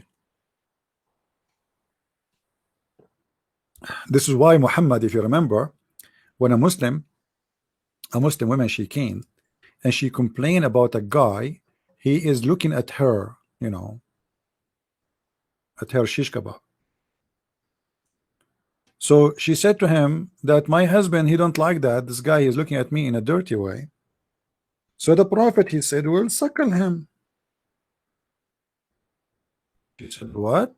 How am I going to suckle him and he is a growing man? Well, what do you mean how? Just suckle him. The Prophet said suckle him, you suckle him. You see the story? How I'm going to suckle him and he is a growing man?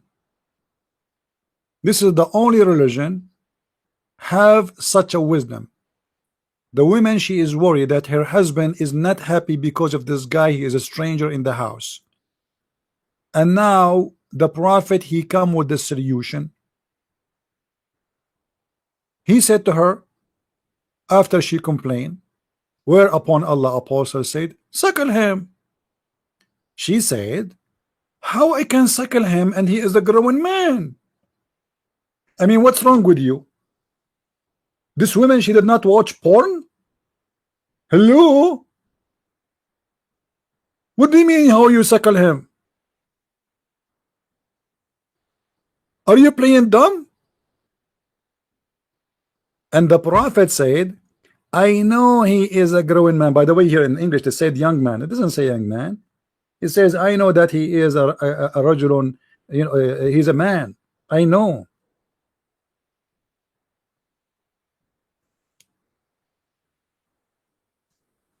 Too bad I don't have Muslim neighbors, so their women will suckle me, so I can get in and nobody will be bothering me. This is the logic.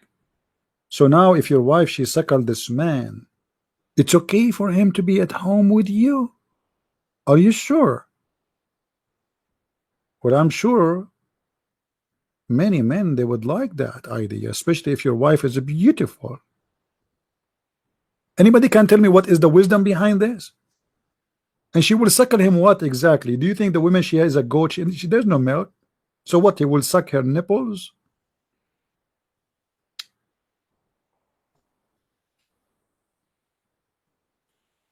I mean,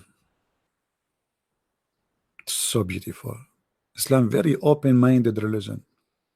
You know, by the way, about open-minded, this is when people, they speak about open-minded, this is the most stupid statement for those who say it. You know what open-minded mean? It's mean you are stupid. Open-minded is mean that whatever people they say, you accept. So what if somebody want to sleep with your wife? Yeah, I'm open-minded. What if somebody want to sleep in your house with your no permission of you? I'm open-minded. Huh? What open-minded mean? You know, this is something that people, they copy these days, you know, like open-minded. So supposedly if you are open-minded, you are a nice person. You are an idiot if you are what you call yourself open-minded. Why you are angry from Trump? Be open-minded. Huh? Hypocrisy, stupidity. People, they copy paste, they don't know what they are copying and what they are pasting. Open-minded. I don't want to be open-minded. That's not open-minded. This is your mind in the floor.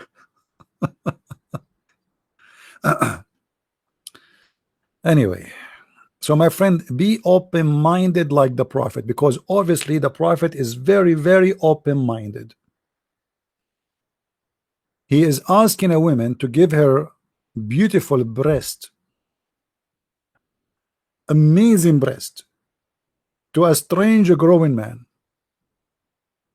And you are telling me that, and the funny Muhammad, he ordered them to cover themselves by the burqa, but yet they can get their breast go by itself.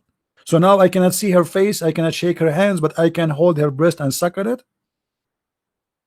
I mean, this is amazing, so beautiful. We cannot shake hands with Muslim women, but we can suckle their breast. What do you want more? I'm sure many of you right now will decide to move to the Middle East. Do you want my citizenship? I left it behind. I don't want it no more. I have a neighbor. Each time I talk to him, he says to me, like, in your country. I said to him, listen, idiot, don't say to me that again. I said, why? He said, well, this is my country. I'm an American. Well, you keep saying to me, your country, your country. I serve in the U.S. Army. Did you? He said, no. So see, this is my country, not yours. I love this country. You can, because I have an accent in your country. You know, some people, they are weird. What country? The only thing I miss about my country is suckling, as you see. I mean, look at this, so beautiful. We don't have this here. Oh. I was, I thought a few years ago to do a drive-through suckling restaurant in Las Vegas. But sadly, I don't have enough money to open this business. So imagine this. In Las Vegas, we bring women who do breast suckling halal. Halal. Halal by Allah. Everything is according to the book, according to the hadith. And then we have 2 holes in the walls, and women, they put their boobs and drive it through, and people pay money. Imagine how much money they will make. And it's halal. Halal, legally halal. But sadly, I don't have the money. I mean, what you can do, I get the idea. I should not share this idea with you. What if somebody of you is rich now? He would do it. Well, my friend, if you want to invest, go and make a donation so we can buy a laptop. Otherwise, I have to stop making videos when I am abroad. I'm leaving in a few days. So if you want to invest, if you want us to do a live broadcast, go and invest. Let us see your investment, how strong it is. Oh, buddy. Any Abdul? I mean, this religion, flying carpet, flying boobs. I mean, everything is flying. Ideas, flying thoughts. You see Muhammad speaking about chicken. The second verse is speaking about something else. If you go in the Quran, you will not find one verse in the Quran connected with the one before it. They have nothing to do with each other.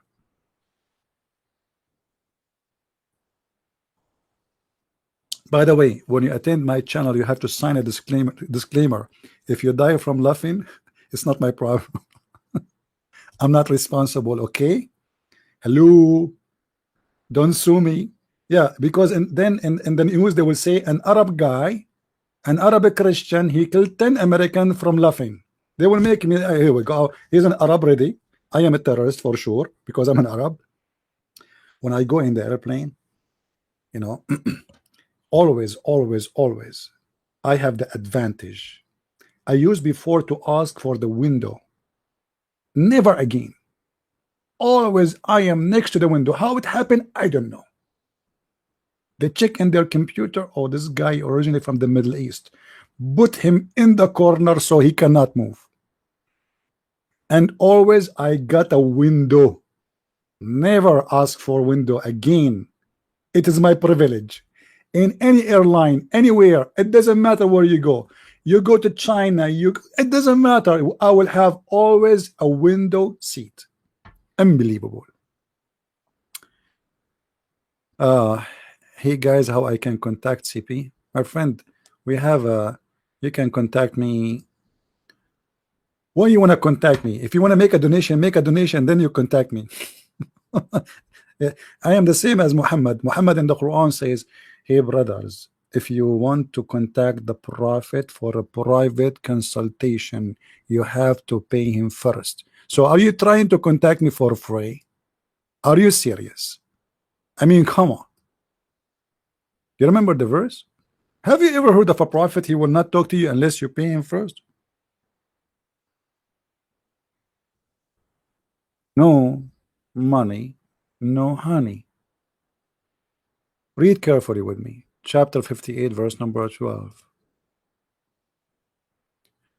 Ye who believe, when you consult ye with the messenger in private, spend something in a charity. What charity?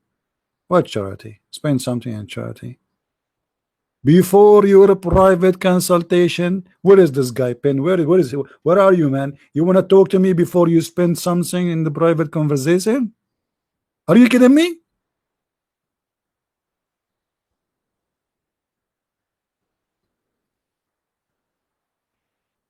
That's not even fair.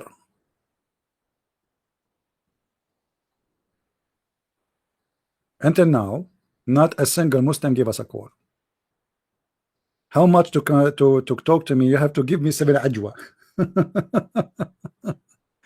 7 ajwa is a solution, because I'm afraid that I'm being poisoned.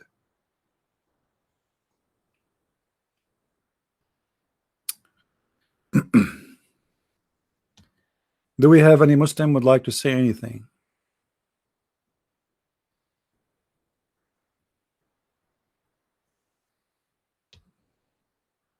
Any Muslim have a comment?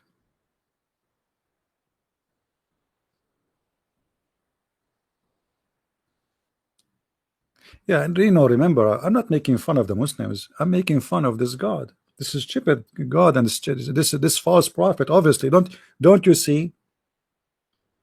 Don't you see that he is taking advantage of them? He make verses about women they want to give themselves. The nation is not only money he want women too.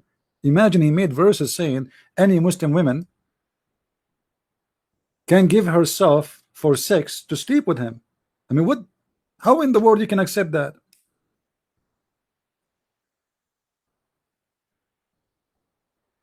Abdul. And the Quran speak about Paul. You remember Paul? The Muslim, they keep attacking Paul, right? But the Muslims, because they are ignorant, they do not know that Paul is mentioned as a part of a story in the Quran. And the Quran said about Paul and the apostle of Jesus, that Paul and Simon Peter, which is named in Arabic they name Paul as Paulos. This is the Muslim way of naming, not Paulos. They use the Sa. So if you go in the Quran, you will see the story here is speaking about the messengers of the Messiah, chapter 36, verse number 21. And this verse says that you should follow those who ask you no wages.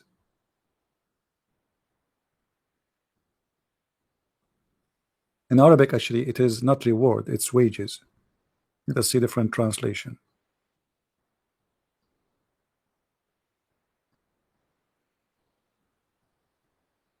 Other than they have fast translation.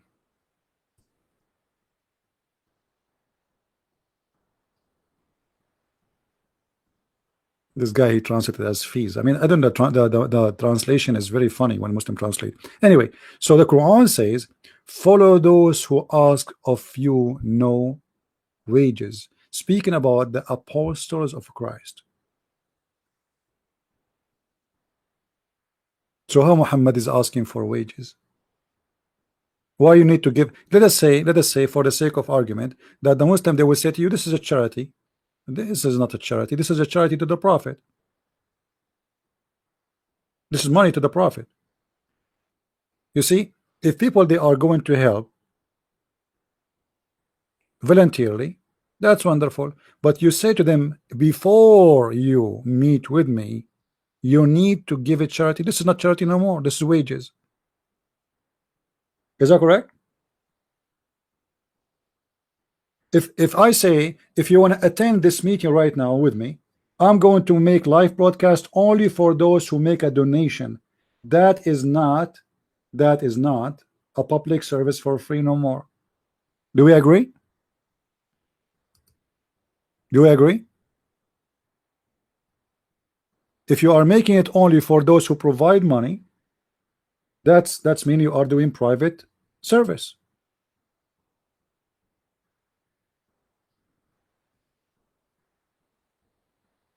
And the Quran here confirm that the apostles of Jesus, they ask for no wages. So why Muhammad asking for wages?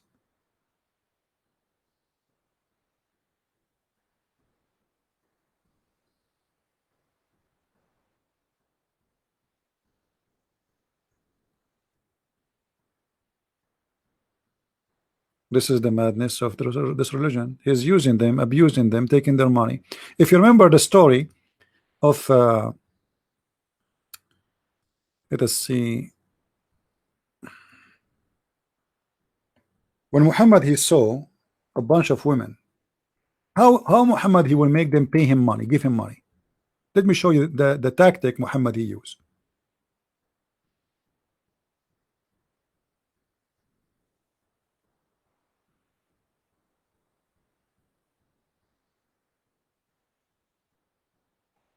Let me see. Read, guys, read carefully with me. Look at the tactic, how to make people give you money. Learn from Muhammad.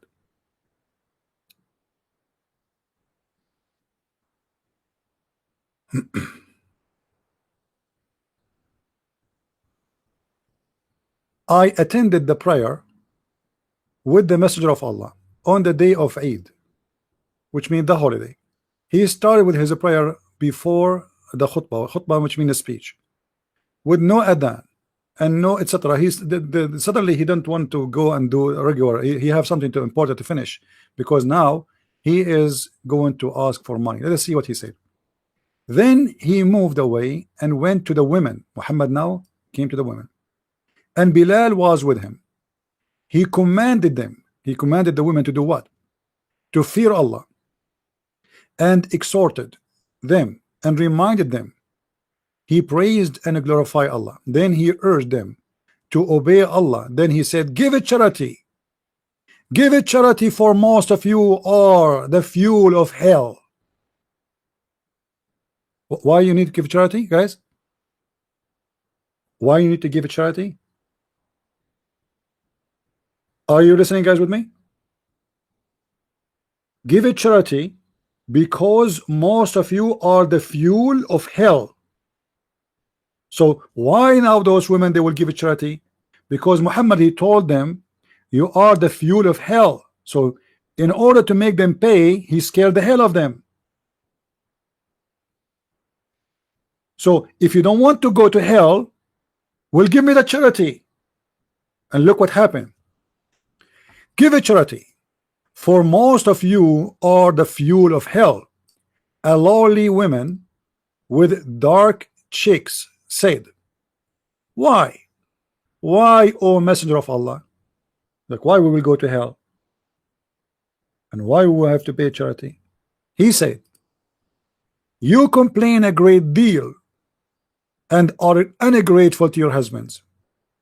They started taking off their necklace, earring, and rings and throw them into Bilal garment and giving them in a charity.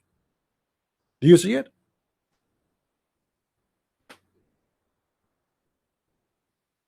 Guys, do you see it?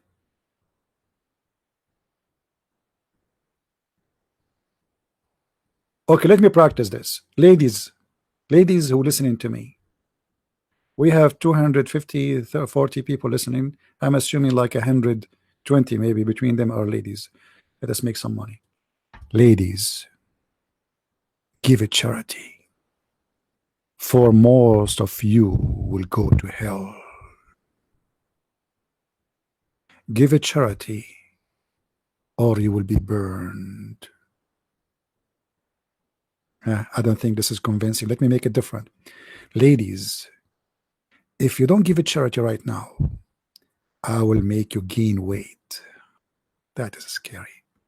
And I will make your lips look really bad. That's really scary.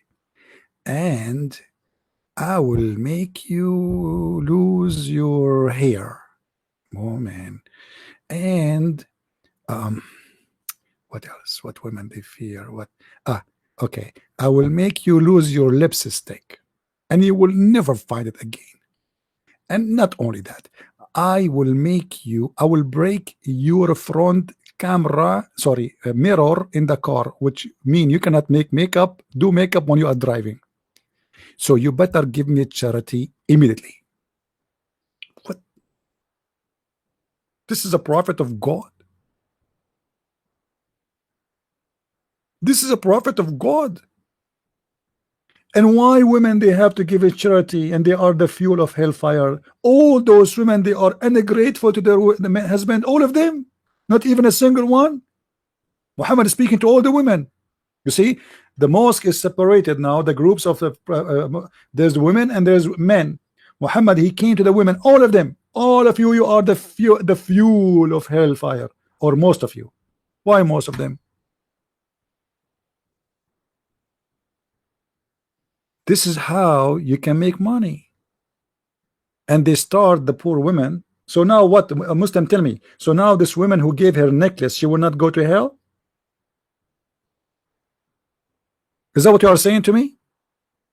If I pay God, I bribe him? Who is the one being bribed now?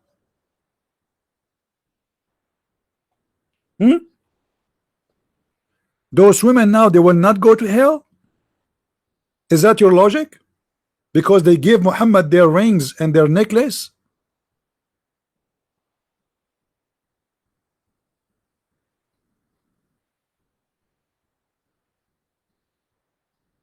Hello?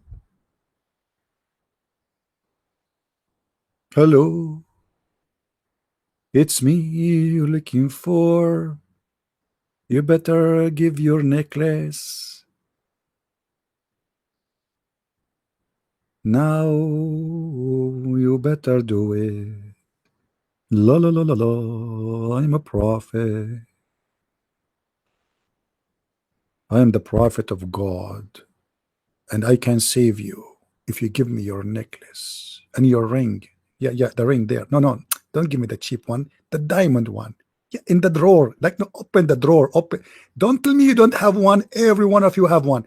Open the drawer and get the diamond one. Don't give me the one you get it from Walmart for $5. You cannot fool God. I here represent God. Allah, he sent me to collect it. Why Allah he need the necklace and the rings and the earrings? And how in the world, if we give the prophet our earrings and rings, that will save us from hellfire?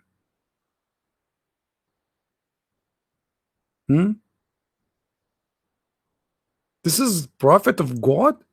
And hold on, a Muslim saying to me, this is weak hadith. Are you sure? Are you sure? It's weak? No. It says here, Sahih. Bismillahirrahmanirrahim. Hadith number Sunan An-Nisa'i 1575. Sahih. Sahih. Sahih. You know, Muslims they like echo, by the way. So if you want to convince them that this is a Sahih hadith, you don't say it this way. You have to say like this: the prophet, say it. That this is a Sahih hadith. You have to listen to it. Brother and sisters, you have to give your rings and you have to give your earring. And charity for the prophet. This is the only way to stop yourself from going to hellfire. Until now, I did not receive any ring. What's wrong with you? What's happening? What's happening? What's happening? Bilal is waiting, waiting, waiting. Where is the rings? Where is the earring? Earring, earring, earring. Unbelievable, unbelievable, unbelievable.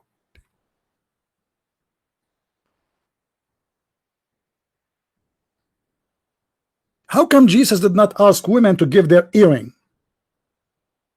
How come Paul, how come Peter, how come all the apostle of Jesus did not ask people to give them money? You see, people, they can give. Let us say we are brothers and sisters and we say we are in need. Okay, donate for us. Yeah, people, a woman, she gave her earring.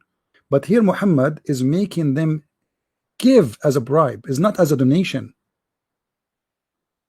This is not a donation.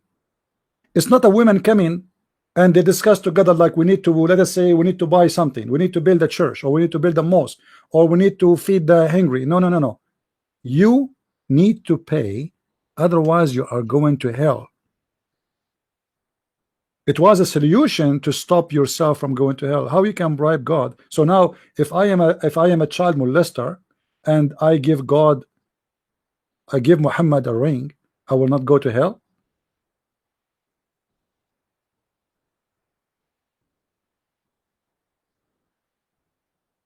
Is that the way to save yourself from hell?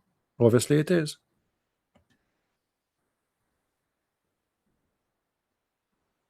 And look guys, Mr. Bilal is ready. The slave of Muhammad is ready with his garment. He opened the garment, which means, look, Muhammad looked like to do that always.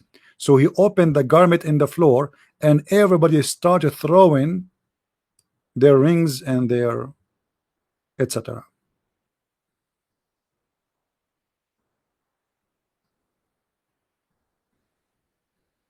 And by the way, the prophet is not into those things. We have to mention, we have to be honest. It's proven that the prophet, he don't care for rings. Usually the prophet, he care for underwear. I'm surprised that these days he is thinking about rings and necklace. Because if you remember in the Quran, Muhammad was accused by the Muslims that he stole clothing.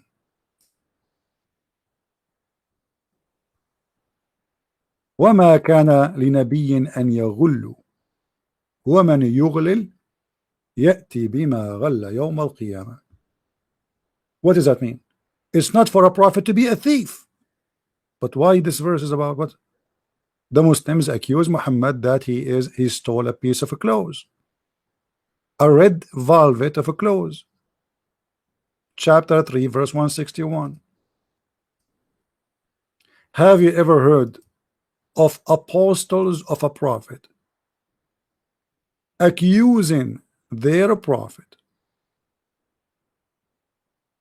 of being a thief, stealing clothes?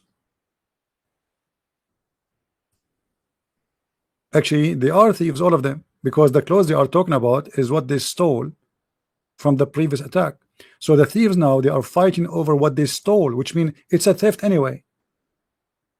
What is missing is stolen already. Read with me carefully. This is Tafsir al-Jalalain.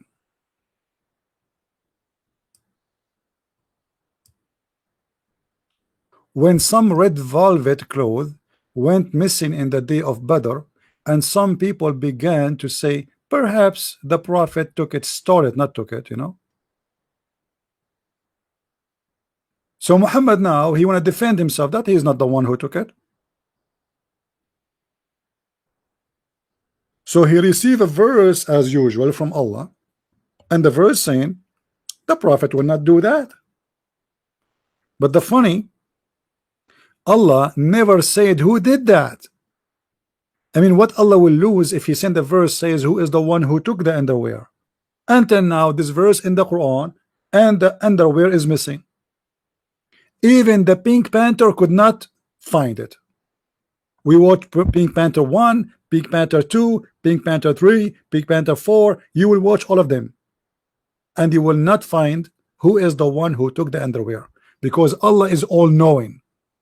If Allah is all-knowing, why he don't send the verse? He say, hey guys, the one who took it is not Muhammad, this is the guy who took it. Can't he do that? But obviously it is Muhammad who took it. Otherwise, Allah will tell them, if Allah is true God, He will tell them, oh, it's not Muhammad, it's Christian Prince. Go to his house, check it out. You will find it there under the pillow.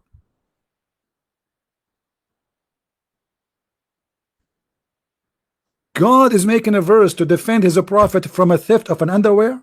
I mean, have you ever heard of a religion like this? Look at the quality. Imagine, guys, God forgive me for saying that, but just to make people understand. Imagine if the apostle of Jesus accused Jesus that he took an underwear. Imagine if this is written in your gospel. Just imagine how mad it is. This is in the Quran.